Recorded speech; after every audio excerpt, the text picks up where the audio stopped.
Most real estate investors are playing the wrong game. They're chasing rentals, stacking properties, and bragging about cash flow indoors, while the wealthy are quietly multiplying the same dollar 3, 4, and even 5 times a year. So if you're tired of watching your money sit still, I'm going to show you exactly how to make your capital work harder, faster, and smarter through the velocity of money. When I stopped focusing on holding properties and start focusing on moving money, everything changed. I didn't have to take on more tenants, contractors, or stress, but my returns grew faster than they had ever before. And the truth is, I learned that lesson the hard way, after losing $30,000 on a deal that looked great on paper. By the end of this video, you'll understand what the velocity of money really means, the number one mistake that cost me $30,000, and how it changed everything. How to make your capital compound faster than your effort. We're going to break down the real math, the mindset, and how you can apply this today. Even if you're not a millionaire yet, let's get into it. If you could double your net worth, what would that look like? Most people imagine more properties, more income, more work, but that's not how wealth actually grows. Doubling wealth isn't about always owning more. Sometimes it's about moving what you already have faster. That's the velocity of money. The average investor buys a rental, sits on it for 10 years, and hopes appreciation does the heavy lifting. But the wealthy, they move money through deals like oxygen. In and out, back again. They lend it, collect returns, and redeploy it before most investors even finish one project. Think of money like water. If it's stagnant, it starts to sink. But when it's flowing, it creates power, and it gives life to everything it touches. That's the energy you want in your capital. Let's do some simple math. You have investor A that puts $10,000 to work and earns 10%. Then you have investor B that puts $1 million to work and earns 10%. Same process, same efforts, but one earns $1,000 and the other earns $100,000. That's not luck, that's velocity on a larger scale. And even if you're not at 7 figures yet, the same principle applies if you rotate $50,000 3 times a year at 10% each deal. That's not 10% annual return, that's 30%. Same money, same year, triple the velocity. That's how you win without working harder. That's what we show our community members, how to use the velocity of money to yield stack their way to 7 figures. And if you want to learn more, join our free community. The link is in the description. Let me share a personal story. Anitra and I had this rental property, a duplex. On paper, it's a great deal. Each side rented out for $1,395. So we were pulling about $2,790 a month. We only owed about $135,000 on it, and after principal, interest, taxes, and insurance, we were cash flowing roughly $1,000 per month.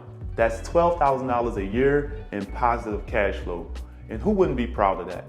Then came 2021, interest rates were around 3%, and we decided to sell. We sold that property for $250,000, and after closing costs, we walked away with just under $100,000 in cash. That decision to sell was smart. The mistake was what we did with the money next. Instead of keeping that $100,000 moving and compounding, we took it and bought 2 commercial warehouses. And on paper, that sounded like the next level. Bigger, better assets, right? Wrong. Those warehouses ended up being one of our toughest lessons.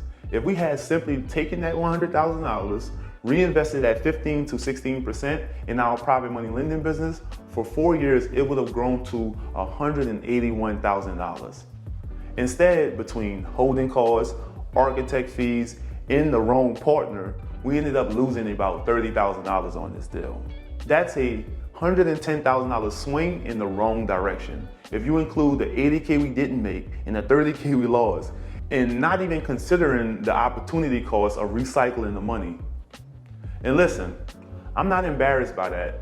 I'm grateful for it because it taught us one of the most important lessons about money. Velocity matters more than ownership. The faster your money moves, the faster it grows. Those warehouses had our capital stuck for over 2 years. It wasn't working, it wasn't compounding, it was just sitting.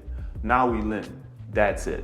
We focus entirely on private money lending where our capital is always in motion, always earning.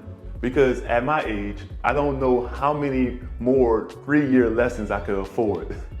I want you to picture a snowball rolling down a hill. At first, it's tiny. You have to push it to get it going. But as it rolls, it builds momentum, and pretty soon it's growing so fast you couldn't stop it if you tried. That's what happens when your money moves continuously. Every time you sell, lend, or refinance and reinvest, you're adding weight to that snowball. And it's just like compound interest. It starts small, then suddenly it explodes in size. That's the velocity of money at work. It's why Warren Buffett's wealth chart looks like a hockey stick. It's not that he found a magic formula. He just kept his capital in motion. Every dollar he made was redeployed into another dollar-making machine. You could do the same thing with private lending, turning one deal into two, two into five, five into freedom. Most investors get emotionally attached to their properties. They think, this is my legacy home, I'll never sell. But ask yourself this, if a property makes you $3,600 a year in cash flow, but you could sell and walk away with $50K, what could that $50K do if it worked harder? Let's say you lend that $50K on 3 deals this year, earning 10% each time. That's $15,000 in profit in 1 year compared to $3,600 in rent. That's the difference between being an owner and being an investor. The goal isn't to collect properties, it's to create momentum. Legacy doesn't come from holding forever. Legacy comes from multiplying faster. See, too many investors fall in love with the idea of ownership, but ownership isn't wealth, movement is wealth. Your capital is like a runner. If you keep it on track, it stays strong. But if you bench it for too long, it gets out of shape. So ask yourself, how fast is my money moving right now? How many times can I make the same dollar work this year? That's the game. People love calling themselves real estate investors. But if you strip that phrase down, the most powerful word in it isn't real estate, it's investor. Your job isn't to own more, it's to multiply faster. So whether you're lending on flips, funding acquisitions, or providing bridge capital, always think like the bank. Banks don't let their money sit idle. They lend, they earn, they recycle. You should too. Because once you start treating your own capital with the same discipline you use with investor funds, you'll stop tolerating lazy dollars. You start demanding performance. That's how your wealth accelerates. Banks are the masters of velocity. You deposit $100 and through fractional lending, they turn it into $900 in loans. They earn interest 9 times on the same money. Now, I'm not saying you could play that game at the same scale, but you can use the same principles. If you own property free and clear, open a line of credit against that equity. That's money sitting in your walls that could be working for you. Use it to fund deals, collect interest, pay it back, and repeat. That's velocity. That's how you turn static assets into active cash machines. And it's exactly how banks and the wealthy keep growing. Momentum compounds faster than money. Once you create a system that keeps your capital moving through loans, deals, and returns, it starts to feed itself. That's why you see investors suddenly go from 6 figures to 7. It's not magic, it's momentum.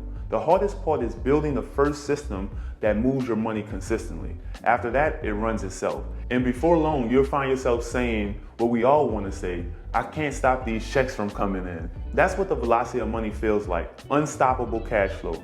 Here's the real shift. Stop thinking like a collector of assets. Start thinking like the controller of money. Ask yourself every month, how fast is my money moving? What's keeping it from flowing faster? And how can I make it compound without working harder? That's what separates investors who survive from those who scale. The faster your money moves, the more it multiplies.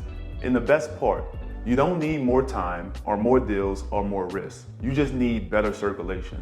If this video gave you a new perspective on your money, share it with another investor who is sitting on lazy capital, because most people don't have a money problem, they have a velocity problem. The velocity of money is what builds generational wealth. You don't need to own everything, you just need to move smarter. Keep your capital flowing, keep your momentum growing, and I'll see you on the next one.